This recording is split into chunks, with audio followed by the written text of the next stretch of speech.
is Laura from the Running Well store, and what we want to start is like an 8-week Ask Me Anything series to talk to local runners around the community who are well-established runners, just about different things from speed work to half marathon training to nutrition, things like that.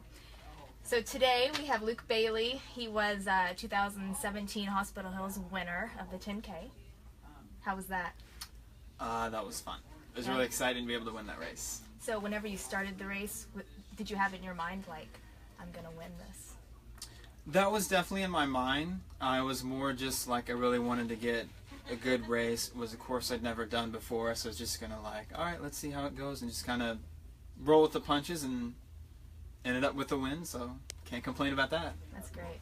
So first tell us about your history with running and your relationship with it.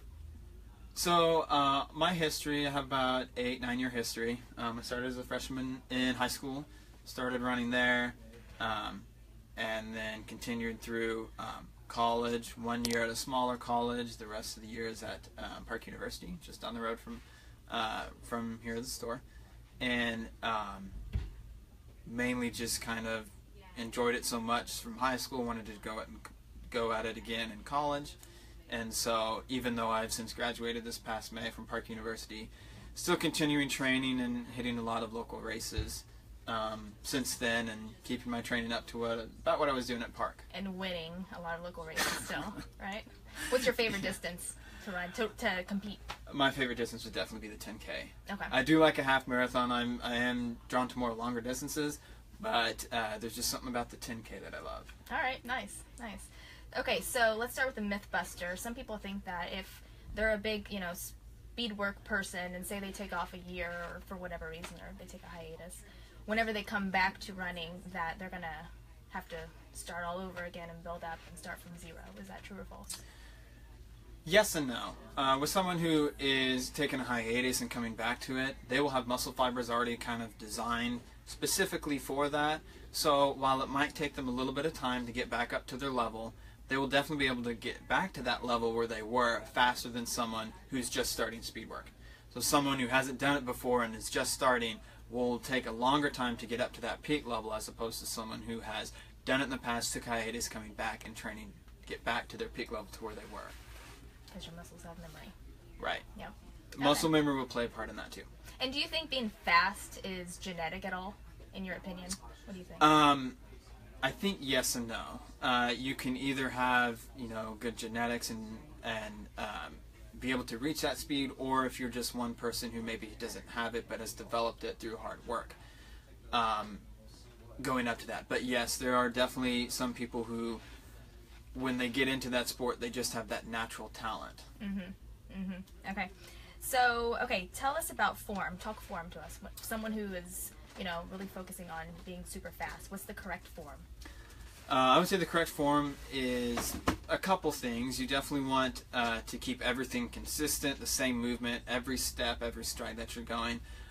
Specifically with the arms is where a lot of people will go wrong. Through some of my classes there at Park, we've dealt specifically with ways to develop speed. Specifically with arms, what you want to do is you want to have it almost to where it's up in front of your face. And so one example is an old coach of mine would say, almost act like you're milking a cow. So when you're coming up, you're going to mimic like you're pulling down the udder, and so then just your arms are like that. So your arms are going to be more in front of you, and it's not necessarily have to have your hands outstretched like that, but you definitely want them kind of comfortable. It's just your arms are going to be more of kind of a forward motion and coming up to about eye level. That's going to be a really good proper running form, specifically with your arms, to really help propel you forward. And what about your feet, your legs? With that, what you want to do is you don't want to overstride. And specifically with a lot of people that will do speed, you see them up on their toes. And so specifically what you're looking at is when you're reaching out and coming back with your foot, you want, as you strike down with your foot, you want it to be on the same level or right even vertically with your hip. And so that as your leg is coming down, it's right under your hip. If it's in front of it, you're therefore overstriding, and you're going to lose some speed and kind of lose that springiness you get from any type of speed work. Okay, great. Okay, to be successful as a speed runner, what is a tip you have for someone, particularly who is new to running? I would say develop consistency. Stay consistent with your different type of training. You specifically want to build an aerobic base or build that base, and so specifically with running, even speed work, it's kind of as goes off of building blocks, and so you specifically want to stay consistent, so like roughly the same time each day or anything like that, or same general workouts that are going to help you and propel you to be able to get faster speed-wise. Okay. So yeah, consistency. Okay, and so for you particularly, what's your routine? So my routine, specifically each morning I'll get up about 4 a.m., 4:10, roughly around there. I will kind of get ready, use the restroom, get ready, get my running clothes on. I'll be out the door anywhere between 5 and 5:30, starting my morning run. And then Monday to Thursday I'll have a shorter afternoon run, either after work or roughly around 3 o'clock. So you run twice a day? Twice a day on Monday to Thursday. And then Friday I'll just have a medium run. Saturday I usually use as my long run day unless I have a race.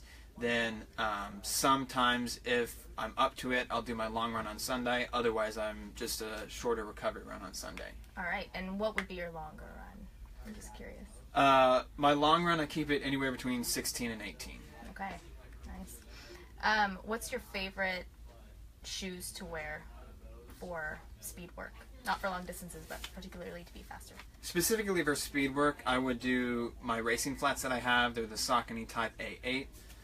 Kind of a red looking shoe, but they're more minimal of a shoe, so almost similar to like a track spike, but it's just going to have a little bit of the sole on it, but it's just a very minimal shoe. Any speed work that I do, I'll throw those on, and any type of racing flat's really going to encourage you to get up on your toes, and so I always wear those for that, because with speed work you want to stay up on your toes. Mm-hmm. Okay, great. Well, thank you very much for talking with us. What's your next race that you're aiming at winning? Well, the next race I'm going to be in is, I have yet to sign up for it, but I'm going to run it. I'm going to run the Kansas City Zoo 4-miler, and then thinking about a 10K or half marathon coming up, October, November, somewhere around there, see what's open. But next for me, I'm going to go to the Kansas City Zoo run. Awesome. Look for him. Sometimes he leads the races to have the runners know the route at some of our runs. So thanks, Luke. Thank you. Great. So next week at about the same time, same place, same hour, same day, we're going to talk with Katrina Jones, who is big into half marathons and marathon training. So we'll talk to her. 'Tis the season for marathons. Thanks.